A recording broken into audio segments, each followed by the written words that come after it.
Bienvenue au Politica, épisode spécial PME. Je suis accompagné de Julien, Cindy, Nicolas et Dominique. Comment allez-vous? Super, merci de l'invitation comme d'habitude. Oui, on poursuit sur le volet des médias sociaux. Puis, on va supposer, on va prendre un cas fictif, on part de zéro. On est une nouvelle compagnie, une neuf.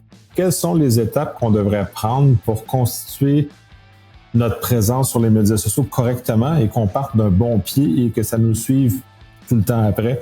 Et ceux qui l'ont déjà, vont s'inspirer un peu de cet aspect-là pour corriger.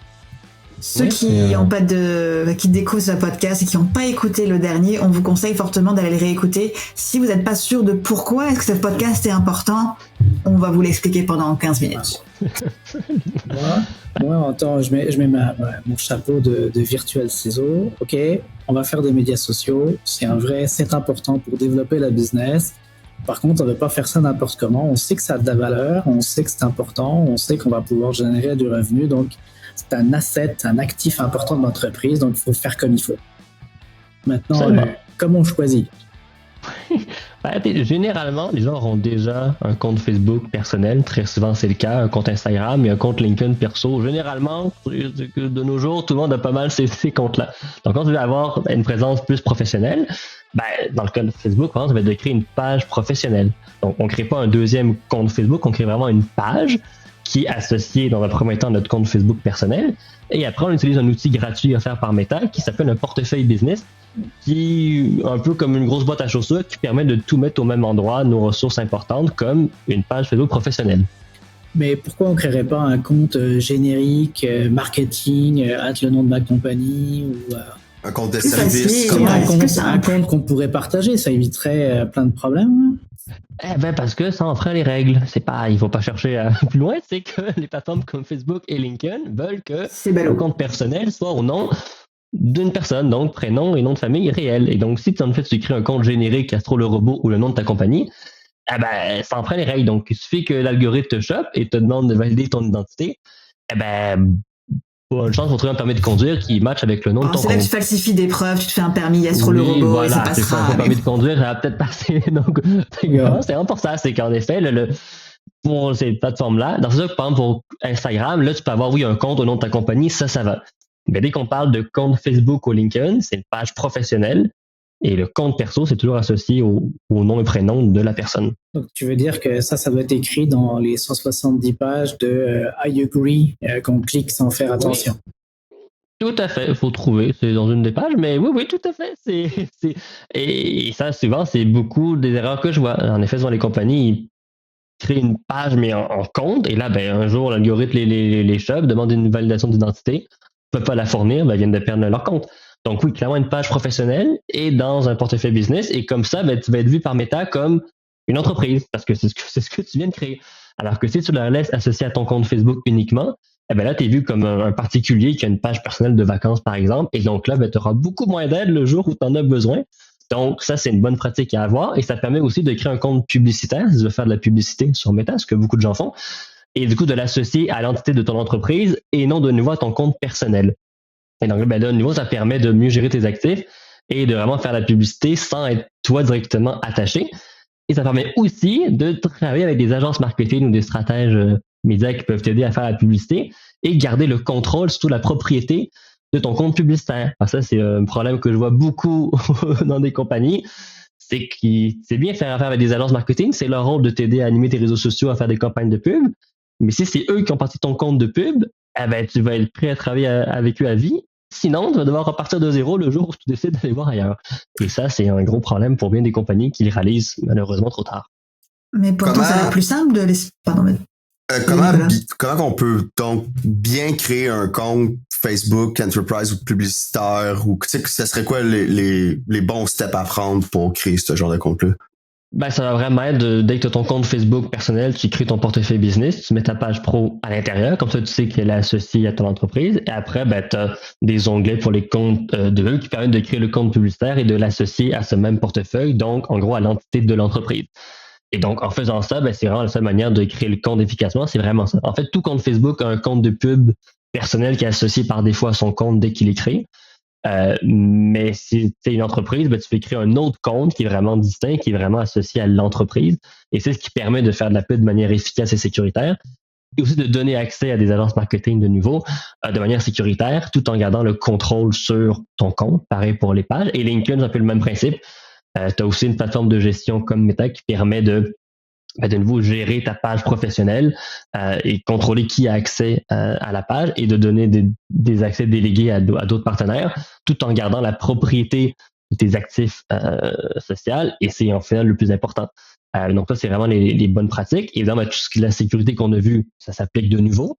Mais c'est toujours de dire en tête, par exemple, un simple courriel, si c'est une entreprise, mais pas ton Gmail personnel, mais le courriel info de la compagnie, mais un courriel qui est associé à ton domaine. Comme ça, tu es sûr que s'il y a des employés qui quittent, par exemple, ton Instagram ne sera pas associé au Gmail perso de la stagiaire qui a créé ton Instagram quand elle était en stage, et que si elle quitte et qu'elle doit se faire un reset de mot de passe, s'envoie le code sur le courriel de la stagiaire, elle répond plus, tu viens de perdre ton compte. Alors que si tu avais mis un courriel de compagnie, là, tu es sûr que normalement, tu ne perds pas accès à ce courriel-là, donc beaucoup plus simple de pouvoir récupérer un accès à un compte le moment où tu en as besoin. Donc ça aussi, avoir des coordonnées à jour et du coup des courriels de compagnie quand c'est des actifs de compagnie, sur les réseaux sociaux, ça permet aussi de sauver des comptes. Alors que des courriels personnels, là, ça peut être plus compliqué à récupérer si tu viens à perdre cet accès-là.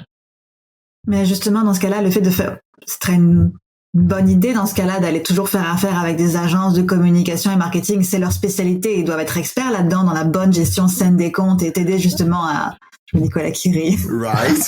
Right? Oui, c'est sûr que le marketing, en effet, malheureusement, c'est au travail des entreprises de s'assurer que l'agence a des bonnes pratiques. Donc, si votre agence vous dit, on va vous aider à faire des campagnes de pub, mais c'est nous qui créons le compte de pub, déjà là, comme on dit, red flag, parce que vous devez savoir que si vous faites ça, parfait, ils vont vous aider. Mais vous êtes pris avec eux à vie, sinon, le travail qui aurait été fait, vous n'allez pas pouvoir le conserver. Et pour ça, du coup, toutes ces plateformes comme Meta et LinkedIn, TikTok ont créé des accès partenaires pour du coup déléguer un accès à des agences, par exemple, mais tout en contrôlant qui a accès à quoi. Et donc, ce faisant, par exemple, dans le cas de Meta, par exemple, tu peux avoir une agence qui a un lien partenaire, et même si de leur côté, il y a 10 personnes qui travaillent avec eux qui ont accès à ta page, toi, tu as un seul lien, c'est entre ton portefeuille et celui de l'agence, et donc dès que tu coupes ce lien, tu retires l'accès à tout le monde, peu importe si tu avais 15 ou 20 personnes du côté de l'agence, toi, c'est un seul lien entre ta compagnie et l'agence, qui est aussi plus facile de nous contrôler qui a accès à quoi et de ne pas te ramasser à avoir 10 comptes que tu connais pas puis savoir qui a accès à quoi ou juste oublier des accès qui pourraient après ça se retourner contre toi, et si quelqu'un se fait pirater, te pirater toi juste parce que tu avais de te donner accès à trop de gens que sans contrôler, quoi. Ton message est important, d'avoir gardé quand même le contrôle sur ces pages et pas se faire aider effectivement dans la création, mais d'avoir cette notion de garder le contrôle sur son compte. Ça paraît évident de se dire garder le contrôle sur ces systèmes, mais je pense que c'est un message qui est vraiment important pour ceux qui démarrent, pour ceux qui doivent faire attention sur cette partie-là, et ça n'empêche pas les partenaires de travailler, parce que c'est ce que tu dis. Non, tout à fait. Ces outils sont là pour ça, c'est pour permettre aux partenaires de travailler, mais je demandais ça que le client, en effet, conserve ses ressources, parce que c'est tellement, en effet, compliqué, c'est de perdre des accès à des réseaux sociaux suite à une compromission. Au moins, assurez-vous de ne pas les perdre juste parce que vous avez donné trop d'accès à votre partenaire, quoi. Surtout que, malheureusement, souvent, vous ne contrôlez pas comment votre partenaire se protège, lui. Et là, le problème, c'est que même s'ils sont très bien intentionnés et qu'ils ne veulent pas te nuire, si un employé se fait pirater et qu'il n'avait pas reçu l'accès en partenaire et qu'il est admin total de ta page, il peut te faire perdre ta page de compagnie juste parce que tu n'as pas délégué avec un accès partenaire. Et ça, malheureusement, ça arrive très souvent. Et oui, il y a aussi des agences qui, malheureusement, sont très bonnes dans l'aspect marketing, mais qui ne contrôlent pas les paramètres des plateformes, et donc souvent, sans même le savoir, ils vont être propriétaires de ta page. Et donc là, si au vu de la plateforme, ta page appartient à l'agence, s'il y a un problème, ou que tu mets fin à une relation d'affaires et que, ça finit en mauvais terme, c'est l'agence qui possède ta page. C'est plus compliqué de lui demander, peux-tu me redonner l'accès? Alors que tu voudrais bien mieux, quand ça arrive comme ça, de toi retirer l'accès et nous devoir leur demander de donner à toi-même tes accès. Et ça aussi, malheureusement, parfois, des relations d'affaires finissent en queue de poisson. Et là, surtout pour les réseaux sociaux, tu vas être sûr de toi-même pouvoir virer l'agence et non devoir leur demander. Tu sais, on dit pas, je vois déjà des gens rouler des yeux, quoi. On dit pas d'avoir des dashboards Power BI sur vos logins Facebook, là. Tu sais, on parle d'hygiène de base sur, tu devrais contrôler tes comptes Facebook Enterprise, tu devrais comme faire, évidemment, le MFFA qui devrait être enable pour tous les utilisateurs, ce genre de trucs-là. Puis Julien, t'as mentionné aussi des trucs un peu quand on était en onde, comme copier-coller ton compte publicitaire ou ton compte Enterprise aussi, c'est des petits trucs où si tu arrives à perdre accès, Facebook va te demander une preuve ou de te demander ce numéro de compte-là pour pouvoir retrieve ton Oui, en accès. effet, c'est un très bon. Dans le cas de TikTok, par exemple, si vous n'avez pas encore créé votre compte TikTok, ben, quand vous le faites, retenez la date de création du compte, parce que si vous venez à perdre votre compte un jour, on va vous demander le mois et l'année de création du compte. Et donc, ça, oui, et si vous avez pris un iPhone 15, ben notez, parce qu'en effet, dans le cas de TikTok, tout ce qui est récupération de compte, il demande en effet de donner le courriel qui a été utilisé pour créer le compte, la ville où vous l'avez créé. Donc, rappelez-vous que si vous étiez à Montréal, vous savez que vous étiez à Montréal. Et en effet, le mois et même, oui, le mois et année de création. Et donc, ça, souvent, ben, si tu crées un compte sans avoir le temps de recenser c'est quelles coordonnées qui sont associées à ton compte, ben, ça peut en effet t'empêcher de récupérer ton compte le jour où tu dois le récupérer. Et dans le cas de Meta, ben, en effet, un portefeuille business qui est la plateforme que tout le monde devrait utiliser, c'est parfait. Mais chaque portefeuille a un ID de portefeuille. Et ça, c'est un peu le Saint Graal où le jour où tu as un problème, Meta va te demander le ID pour prouver que c'est bien ta compagnie. Et donc, même si tu envoies toutes les preuves possibles, si tu n'as pas le ID, quand tu as le portefeuille business, tu as info sur l'entreprise tout en haut.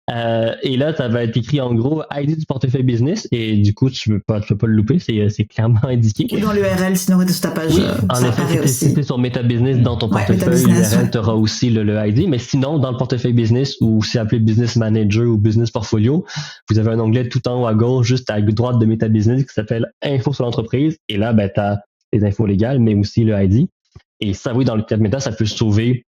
Il y a bien des ennuis, si tu peux le fournir à Meta, ben, tu auras plus d'aide que si tu peux pas le fournir. Et là, ils vont te dire, on comprend que c'est ta compagnie, mais c'est pas assez de preuves pour dire que c'est vraiment toi qui possède le portefeuille. Donc, pas d'ID, pas d'aide. Donc oui, ça c'est clairement important. Et ben, tout ce qui en fait coordonnées, on l'a dit un peu, mais oui, c'est ça, de le prendre en note, c'est aussi important. Parce que là, le jour où on te le demande, ben, où il faut que tu reçoives un code de sécurité sur le courriel, ben, si c'est un vieux courriel que tu as créé quand tu avais 10 ans et que tu as mis ce courriel-là sur ton compte, ça se peut que tu n'aies plus accès. Mais le jour où Meta te demande le code, ou TikTok, ou Instagram, ou LinkedIn, ben là, en effet, c'est bye-bye. Et je le dis parce que j'ai vu bien des gens avec qui c'est arrivé. Et chaque fois, ben le code, mais ce courriel-là, c'est un vieux truc, moi, ça, j'ai plus accès. OK, comment on fait? Ben, on fait rien, c'est fini. Ça fallait que tu aies accès. Si tu ne peux pas faire le code de sécurité, ben, c'est fini, quoi. Et ça, bien des gens se font avoir. Tu veux dire comme tout bon fournisseur qui est ou tout bon client de mettre à jour son fichier client ou de mettre à jour ses coordonnées pour être sûr de se faire bien rappeler comme il faut, d'avoir un petit exercice annuel de mise à jour qui serait une bonne pratique en termes de processus.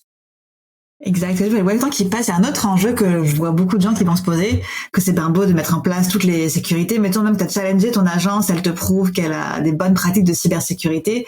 Il n'empêche que les comptes professionnels sont reliés à des comptes personnels de tes employés. Est-ce qu'on peut imposer à nos employés d'avoir justement des bonnes pratiques sur leur compte perso? Ça reste un actif personnel. Comment on gère ça si tes filles au marketing, ça les tente pas de mettre des mots de passe compliqués, le MFA, elles veulent rien savoir? Ben, comment, par expérience de ce que j'ai vu, les compagnies réussissent à l'imposer en disant, écoute, dans le cadre de ton travail, ça te prend ça. Si t'as pas ça, ben désolé, ça marchera pas. Et souvent, la personne comprend que oui, elle n'a pas trop le choix pour le cadre de son travail. C'est en effet son compte personnel qui est, oui, personnel, mais donne accès à la partie professionnelle. Ben, c'est important. Et donc, si la personne refuse, il y a toujours l'option de seulement donner un accès très, très partiel et juste dire, toi, tu peux juste avoir accès au message, par exemple. Et là, dans le cas de Meta, tu peux donner un accès seulement, par exemple, juste à publier. Bon, ben, si tu fais ça, tu te protèges quand même dans la mesure où la personne n'est pas admin. Donc, même si elle est compromise, ben, tu peux la virer assez facilement puis l'attaque va prendre fin. Mais et tu es en train de dire qu'il ne faut pas mettre tout le monde admin? Ah ben ça, alors ça, c'est clairement le meilleur conseil qu'on peut donner, c'est comme le risque zéro n'existe jamais en cyber, ben même si vous mettez toutes les bonnes protections dans lesquelles on a discuté, si vous êtes quand même malheureusement piraté ou vous perdez votre compte, ben si tout le monde est admin, t'es sûr que le compte qui aura été compromis aura l'accès pour tout faire. Alors que si tu limites à des accès partiels pour la majorité des gens, tu laisses 2 admins seulement, s'il y a une attaque, il y a beaucoup plus de chances que la personne soit un accès partiel, donc que tu peux la corriger et enlever la personne facilement et de pas te faire tout pirater. Alors que si tu mets tout le monde admin, ben là, en effet, le risque, c'est que il suffit qu'il y ait un accès qui soit perdu, puis ben, l'accès sera admin à 100%. Je pense qu'on a notre troisième hoodie, design de hoodie. Ouais, mais quand c'est admin, ça fonctionne. Quand c'est admin, ça fonctionne. Ça fonctionne aussi. Quand c'est pas admin, ça fonctionne aussi. Non, mais ça, il va pas se vendre, lui. Il va pas se vendre, c'est sûr. Mais je trouve que c'est des bons trucs parce que pour les gens qui connaissent pas Julien a eu beaucoup de douleurs déjà par le passé à passer au travers des processus de support de ces différentes plateformes-là. Donc, c'est des petits trucs comme enregistrer ton la date de login pour TikTok, enregistrer ton ID de compte publicitaire pour Facebook. C'est des petits trucs qui sont quand même faciles à appliquer au moment de la création, même si vous l'avez pas fait, essayez d'aller rechercher cette info-là, parce que ça ne vous est peut-être pas arrivé encore, mais la journée que ça va vous arriver, vous allez détester votre vie de passer au travers du système de support, puis là, vous allez appeler Julien, puis il va vous faire une offre de service, vous allez le payer pour pouvoir qu'il fasse ça à votre place. T'sais. Donc, en ce moment, on donne des outils, puis évidemment, un truc qui peut aider aussi, c'est quand vous avez fini de travailler avec Facebook, vous loguez out, comme ça, bien si vous faites voler la session est plus valide. Donc, il y a l'hygiène de base en plus qui embarque par-dessus, donc je trouve ça très cool comme astuce. Et c'est lent, même si Julien a effectivement un très bon taux, on va quand même te permettre de shine dans ce podcast, un très très bon taux de récupération des comptes professionnels. Attendez-vous pas que ça prenne 2 heures. Ça prend du temps, ça prend du stress. Pendant ce temps, vos publicités roulent pas. Potentiellement, l'attaquant, il a utilisé votre carte de crédit qui était liée au compte, qui vous coûte cher, plus le risque en plus de pas payer la facture et de vous faire bloquer le compte définitivement. La réputation, si l'attaquant commence à publier des choses douteuses sur votre site, c'est votre image. Il y a des gens qui vont être intelligents, qui vont comprendre que vous êtes fait hacker votre page, pas une super pub non plus, mais il y a des gens qui vont vraiment croire que c'est vous. Plus tout comme encore une fois, le risque de perdre des users que vous avez mis des années à bâtir, et c'est long une communauté à bâtir. Fait que dans un monde idéal, on s'arrange pour pas la perdre. Ah oui, absolument. Surtout les réseaux sociaux, en effet, c'est le truc qui est qu'on ne veut pas perdre. Absolument. Absolument. Merci pour ces excellents trucs et ces wrap-up là, que Nicolas et Cindy ont fait à la fin. C'est des trucs, c'est essentiel. Je pense qu'on n'a pas fini de creuser ce sujet-là. C'est assez complexe et c'est assez dans notre société moderne fondamentale, même si certaines personnes seraient en désaccord avec cet élément-là. Mais ça demeure quand même pour plusieurs entreprises très important. Bref, je vous remercie énormément de ce partage-là, de cet échange-là, puis on remet ça très prochainement. Merci. Merci. Merci beaucoup. À bientôt.